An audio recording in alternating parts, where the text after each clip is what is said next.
A gravação foi iniciada. Muito obrigado.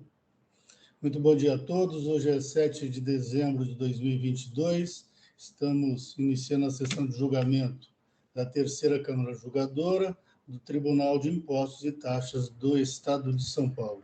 Sejam todos bem-vindos. Iniciando nossa pauta, vamos iniciar aqui pelo FMC, relator Dr. Adolfo Bergamini. Vamos lá. Você pode abrir para mim a edição, Belmar? Uhum.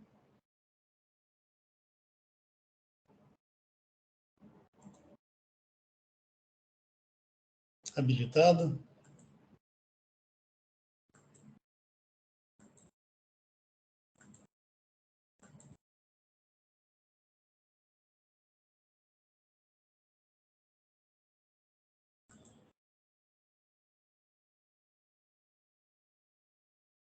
Belmar?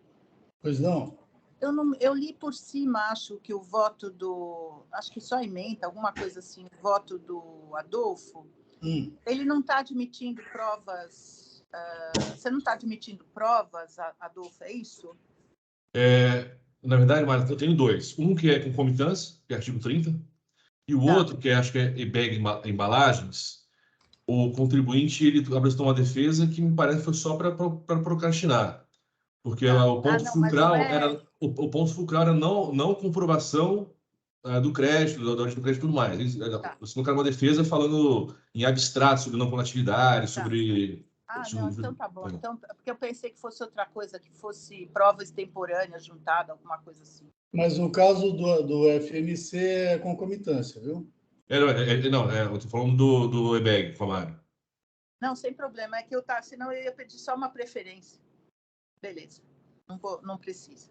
Doutora Maria, enquanto o doutor Bergamini ótimo. faz a edição, a senhora tinha assinalado que vai retirar um processo, é isso? Isso. O processo meu que está em pauta, deixa eu ver qual que é. Toyota. Perfeito. Já vou devolver para a senhora. Tá bom.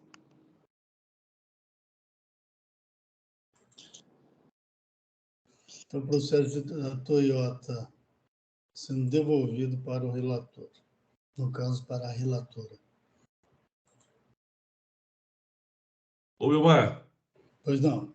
Me ajuda aqui, você que sabe tudo aqui de EPAT. Esse eu estou não conhecendo, né? Isso. Porque por causa do artigo 30. Só que aqui tem lá, questão antecedente ao conhecimento. Não há questão antecedente, anulação da decisão anterior, diligência... Você não clica nesse. Não, porque eu preciso clicar, né? Eu não estou conhecendo. Agora então existe uma questão que antecede ao conhecimento, né? Ou não? Não conhecido. Bom, tudo bem, deu certo aqui. Você vai direto no não conhecido. É isso aí.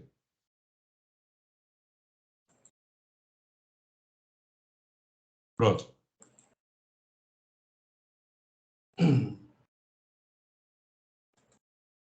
Perfeito. Vamos passar voto? Uhum. Vamos lá, então, bom, seguinte. Pode ser um resumo também, doutor? A acusação fiscal deixou de proceder ao estorno do crédito semestre, no montante de 7 milhões de euros quebrados, no período de maio a dezembro de 2019, decorrente de saídas subsequentes internas isentas, circunstância imprevisível à data da entrada dessas mercadorias no estabelecimento. A autuada exerce a atividade comercial de atacadista, de defensivos agrícolas que gozam de isenção... Um resumo, doutor. Tá. Bom, então, é a acusação de falta de estorno de crédito semestre. Existe um mandado de segurança que foi interposto para discutir essa questão da isenção. O contribuinte confessa isto na sua impugnação, a representação fiscal traz isso no relatório, o processo está em andamento. Penso eu que a decisão de primeira instância erroneamente abordou o mérito, então teve recurso ordinário por conta disso, e o que eu estou fazendo é negando conhecimento. Já que a busca pelo judiciário implica em renúncia ao contencioso ADM, então não se pode recorrer de uma coisa que se renunciou. Então, estou não conhecendo, conforme o artigo 30 da nossa lei 13457. seja, ele renunciou. E encaminhando o processo para a PGE. Perfeito. Em discussão, doutor Eduardo, representação fiscal. Não, nós estamos no mesmo pensamento. Muito obrigado. Doutora Mara. De acordo com o relator. Muito obrigado. Doutor Vinícius. Concordo totalmente. Perfeito. Também acompanho o relator. Com isso encerramos o debate. Quórum.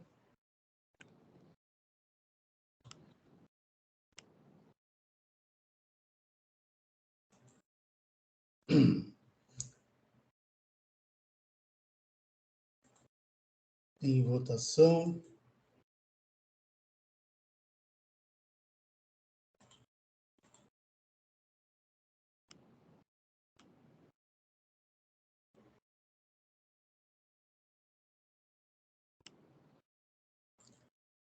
Encerrando a votação.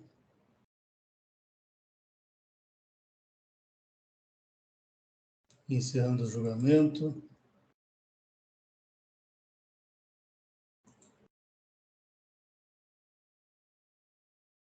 O próximo pela ordem aqui é Casa do Fitness. Eu sou o relator, foi vista da doutora Mara.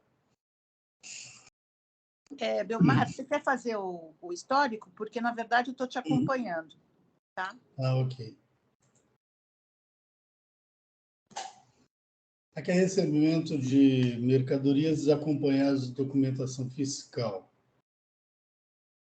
Ele apresenta provas extemporâneas, doutora Mara, e eu não conheço dessas provas, que na verdade é uma planilha de folha 225 a 259, as quais deveriam ter sido apresentadas juntamente com a defesa, conforme prescreve o artigo 19 da Lei 13.457 de 2009, que transcrevo. A recorrente ela apresenta uma justificativa para mim, aqui que eu vou ler, que fica mais claro. A recorrente alegou que a apresentação tardia de tais provas decorreu de motivo de força maior, nesses termos, abre aspas. No caso concreto, a lavratura do AIM motivou a vasta produção de provas para sustentar a ocorrência das transferências de mercadorias entre a matriz catarinense e o estabelecimento da recorrente, em São Paulo.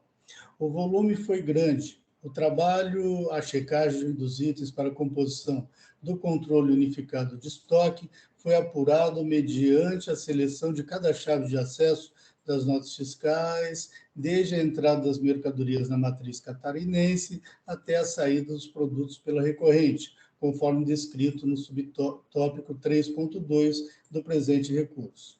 Convém repisar que a movimentação de estoque unificado contém, além das inúmeras chaves de acesso dos documentos fiscais, a identificação dos números das notas fiscais, CFOPs, dados de entrada, saídas, etc. e tal.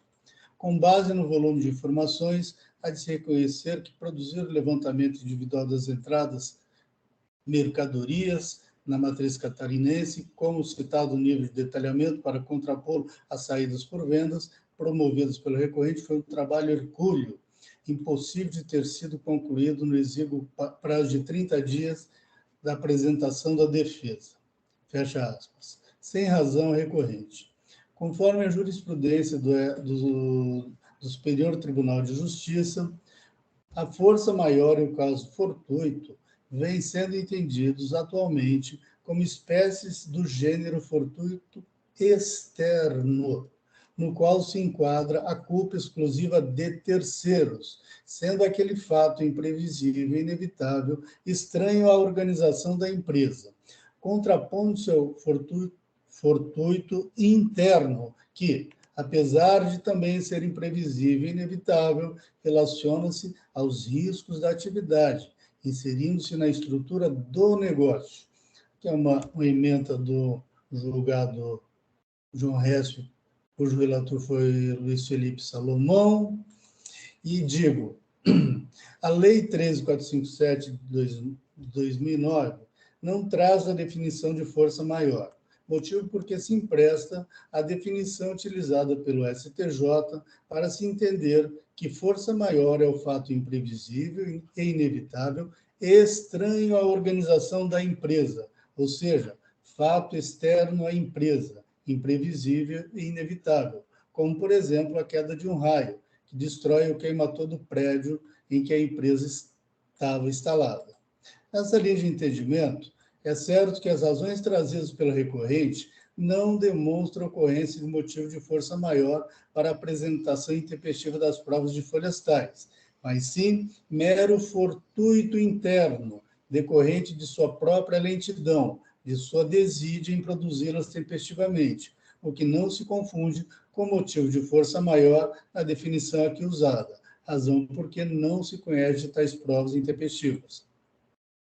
Se conhecidas, tais provas não se prestam ao que se apresentam, por se tratarem de mera planilha produzida pela própria recorrente, relacionando supostas operações de entradas e saídas de mercadorias de seu afirmado estabelecimento catarinense, que não possui qualquer força probante, notadamente porque apartadas de qualquer documento fiscal que eventualmente poderia lhe servir de suporte. Além disso, por não haver na planilha nem mesmo a totalização das supostas operações, não é possível estabelecer relação objetiva direta com a presente exigência fiscal. Registre-se, por oportuno, que a produção de provas inequívocas e aptas à sua tese, bem como a objetiva e exata conciliação delas com os fatos a que se refeririam, é ônus da parte que pretende se beneficiar de tais provas, não cabendo ao órgão julgador fazer as vezes de perito da parte para tal mistério, sendo certo que a falta de provas inequívocas e a devida correlação com os fatos versados nos autos torna tais provas imprestáveis ao que se apresenta. Nesse sentido, já decidi esse tribunal, transcrevo decisões. Trata-se, nessa linha, indefiro o pedido de conversão do julgamento e diligência assim formulado pela recorrente às folhas tais. Trata-se de pedido com intuito meramente protelatório. Acresce-se que a determinação de produção de novas provas, notadamente fora das oportunidades processuais, não é prerrogativa das partes, é ato discricionário do órgão julgador, etc. e tal. Esse posicionamento meu você já conhece, então vou poupá-los da leitura. Passo ao enfrentamento do que a recorrente tratou como preliminares. Aí eu indefiro o pedido de restituição de prazo, de denúncia espontânea, porque isso não está na nossa competência. Logo, se o contribuinte não for notificado da prorrogação do ato exclusivo, aí discorro um pouco sobre os 90 dias que ele deve usar sem qualquer notificação. Não socorre a recorrente a alegação preliminar de que não haveria nos autos prova do referendo da Comissão do Controle de Qualidade, que trata a portaria CAD 115/2014. Isso já há decisões desse tribunal, então também transcrevo, e por aí vai. Já vou lá para baixo. Improcedente a preliminar recursal de que haveria descompasso entre a acusação de descumprimento de obrigação acessória e a exigência do imposto. Aí digo, a infringência foi capitulada no artigo 203, que transcrevo. A multa foi capitulada no artigo 85, inciso 3º, a linha C, tal, que também transcrevo. A infração atribuída à autora foi de recebimento de mercadorias desacompanhadas de documentação fiscal, motivo por que lhe foi aplicada corretamente a multa prevista no artigo 85, 3º C do RICMOS, cuja descrição quadra-se à perfeição com a descrição da infração ela atribuída e cujos valores foram apurados por levantamento fiscal. Em decorrência do recebimento de mercadorias desacompanhadas de documento fiscal pela autuada, corretamente também foi lhe exigido o imposto por solidariedade, dado seu interesse comum legalmente presumido. Portanto, não há falar em descompasso entre a acusação de descumprimento de obrigação acessória e a exigência do imposto, dado que a exigência da multa decorreu da infração atribuída à autuada, e é com ela condizente, ou seja, decorreu do recebimento de mercadorias desacompanhadas do documento fiscal. Fato infracional este que também tem por consequência a exigência do imposto por solidariedade, dado o interesse comum da autuada. Superadas as preliminares, passa ao tratamento do que a recorrente tratou como mérito. A recorrente não questiona as provas e os cálculos fiscais, aceitando-os tacitamente. Não conheço do recurso quanto ao mérito propriamente dito, porque a recorrente reconheceu, portanto confessou que recebeu mercadorias desacompanhadas de documentação fiscal, conforme se verifica em vários trechos de seu recurso, como no seguinte exemplo, transcrevo. Havendo confissão da infração pela autuada, resolve-se o mérito da causa a favor do fisco, motivo porque não se deve conhecer do recurso no ponto. E transcrevo. No mais, conheço do recurso porque presente os seus pressupostos. Não socorre a recorrente alegar a inexistência de sua responsabilidade solidária em relação às operações deste caso. Repito o artigo 11, inciso 11, parágrafo 1º do RICMES. Reitere-se que a recorrente confessou que recebeu as mercadorias deste caso, desacompanhado do documento fiscal. Então, a sua responsabilidade solidária é de rigor e decorre de seu interesse comum legalmente presumido. No artigo tal, norma válida vigente e eficaz, portanto, apta a ser aplicada. Não socorre a recorrente alegar que recebeu as mercadorias transferidas por sua matriz localizada em Santa Catarina, abre aspas, sem emissão de documentos fiscais para a recorrente, fecha aspas, cujas operações não estariam sujeitas ao ICMS, conforme o entendimento do STF. A autuada tentou comprovar as alegadas transferências através da planilha tal e declaração e documentos de seu subscritor, folhas tais, além da intempestiva planilha de folhas tais não conhecida.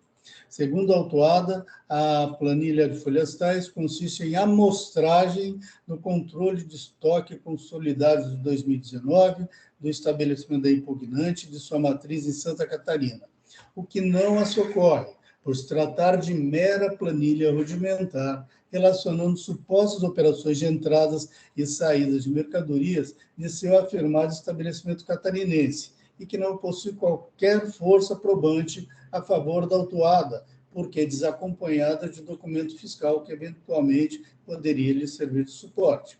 Mesma sorte que segue a declaração do motorista, folhas tais, dado que apenas informa genericamente que foram prestados serviços de transportes, eu vou ter que corrigir os prestados depois, serviço de transporte interestadual de cargas, entre o estabelecimento catarinense e o da autuada, no período entre janeiro de 2009 e fevereiro de 2021, porém sem qualquer força probante favorável à autuada, porque também desacompanhado de documentação fiscal que eventualmente poderia lhe servir de suporte. Portanto, a autuada não logrou comprovar as transferências que alegou ter ocorrido, restando desconhecida a origem das mercadorias que entraram em seu estabelecimento. Alegar e não provar é o mesmo que não alegar. Não tendo a recorrente comprovado que houve as alegadas transferências de mercadorias, não lhe aproveita a alegação de que não incidiria ICMS sobre transferências entre estabelecimento do mesmo titular, conforme o entendimento do STF. Discussão essa que só teria cabimento se comprovadas as transferências alegadas, o que a recorrente não logrou comprovar. Reitere-se. Por fim, não socorre a recorrente alegar que a multa exigida é confiscatória e desproporcional. Aqui eu falo que foi aplicada em obediência à legislação de regência e também essa alegação é baseada em inconstitucionalidade que a gente não pode conhecer por força do artigo 28 da Lei 13.457 de 2009. Do exposto, conheço parcialmente do recurso e, nessa parte, nego-lhe provimento. É como votei. Eu vou fazer uma pequena correção. Vilmar, só uma pergunta. Ele não alega súmula 10 porque é posterior, né? Não falou nada, Mara. E a gente não tem que Os aplicar... fatos são posteriores, né? Então, é isso que eu estou falando, são posteriores, né? Então, tudo bem. Isso. Só um minutinho, que eu também já estou registrando o voto. Tá. Eu preciso que você registre para eu alterar o meu.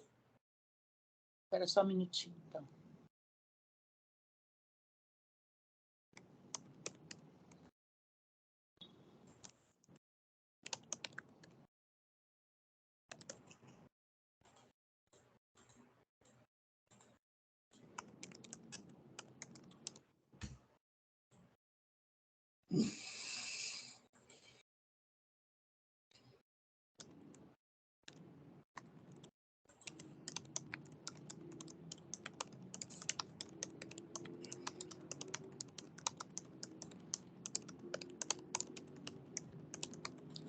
Então, na verdade, é negado provimento, né? Não provimento, parcial provimento. Eu estou conhecendo parcialmente e negando o provimento. Tá.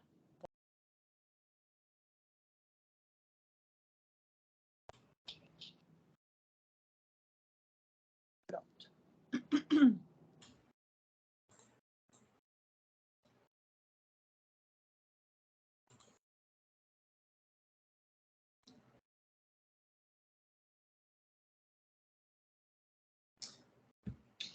Eu não consigo alterar. Eu ia alterar só um S lá no plural, mas tudo bem, não consigo alterar nada.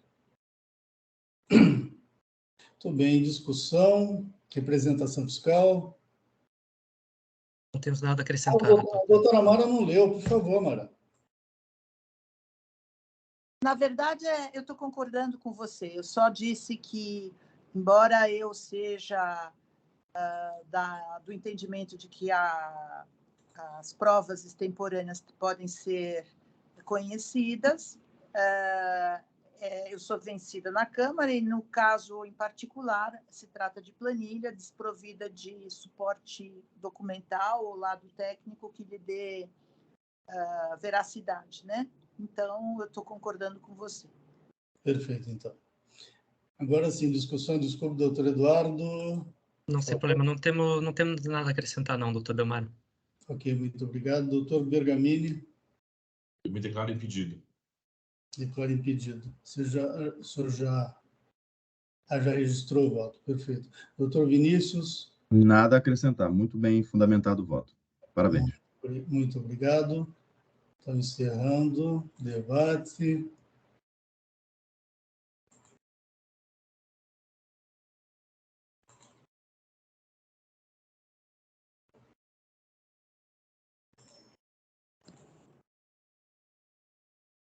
Quórum.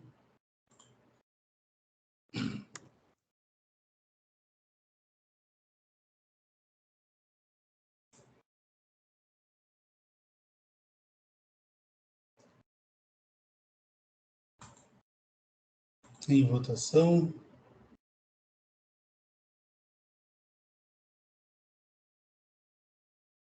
Ô, Belmar, Oi.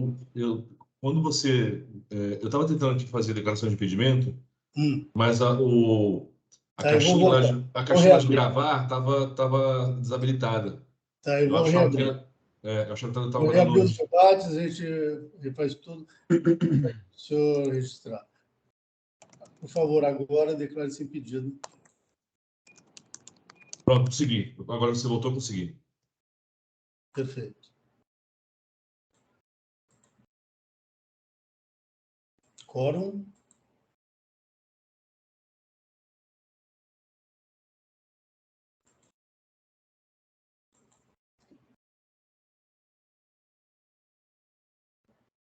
Em votação.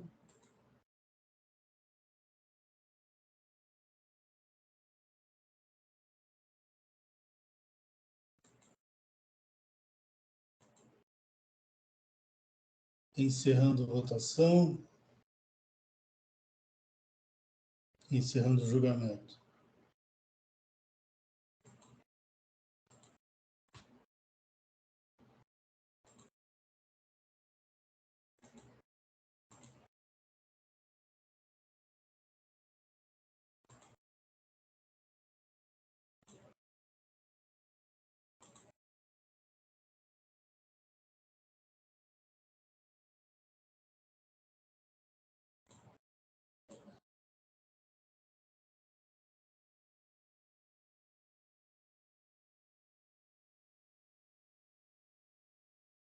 Próximo processo é EBEG, relator doutor Adolfo Bergamini. Por favor.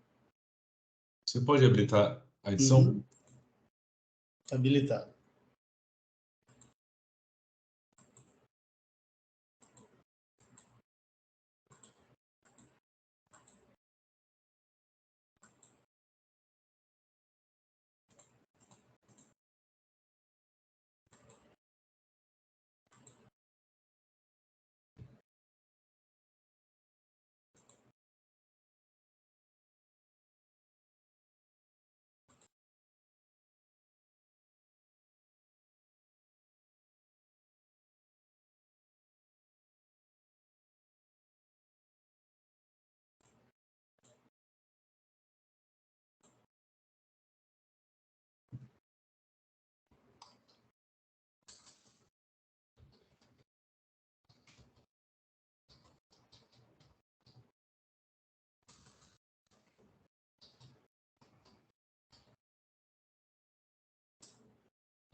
Bom, eu fiz o registro do voto, eu vou resumir o que eu escrevi.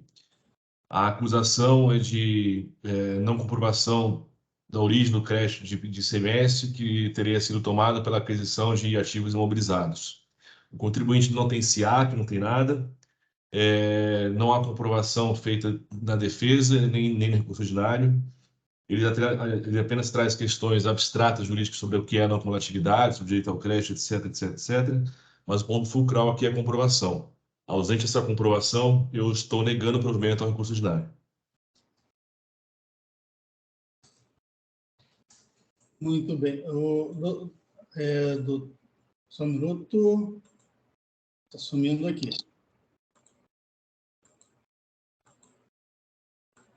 Doutora Amara, a senhora recebeu o voto do doutor Bergamini, com antecedência? Perfeito. A senhora vai fazer alguma manifestação? Não. Tá, perfeito, então. Muito bem. Doutor Vinícius, o senhor teve acesso ao voto? Conseguiu acompanhar? Eu estou conseguindo ler aqui, estou lendo rapidinho aqui, mas não tenho nenhuma observação a fazer, não. Concordo com... Sou contrário também à utilização protelatória do processo administrativo. Perfeito, então. Podemos passar aos debates. Então, doutor Eduardo, representação fiscal. Bom, doutor Belmar, não temos nada não apontado. Muito obrigado. Doutora Amara? Com o relator. Doutor Vinícius já se manifestou. Eu também acompanho o voto do relator. Quórum.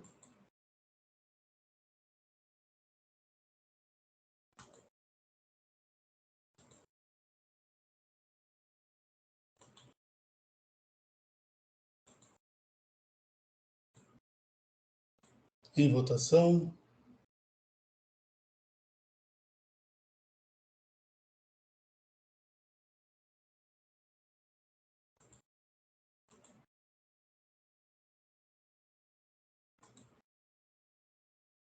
Encerrando a votação.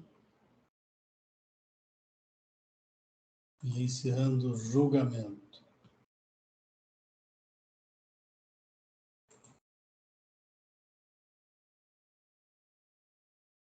Muito bem. Com isso, concluímos a nossa pauta de hoje, 7 de dezembro de 2022.